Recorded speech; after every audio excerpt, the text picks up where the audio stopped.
every time na nadadapa tayo, paano ba tayo tumayo? At pinaglaban yung kung ano yung paniniwala natin at kung ano yung mahal natin. Alam ko ang mga taga Marikina, mahal ang industriya ng sapatos. At nakilala na ang Marikina sa buong mundo pag sinabi sapatos sa Marikina. Huwag tayong mawalan ng loob.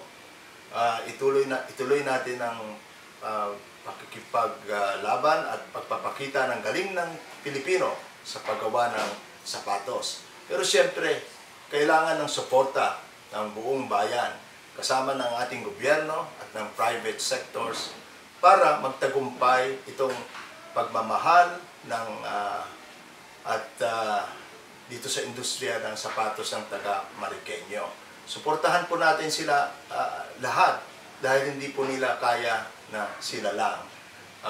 At isa sa pagsuporta dyan ay tayong mga Pilipino, bumili tayo ng sapatos na gawa sa Marikina at ipagmalaki natin ito hindi lamang sa buong Asia, kundi sa buong mundo.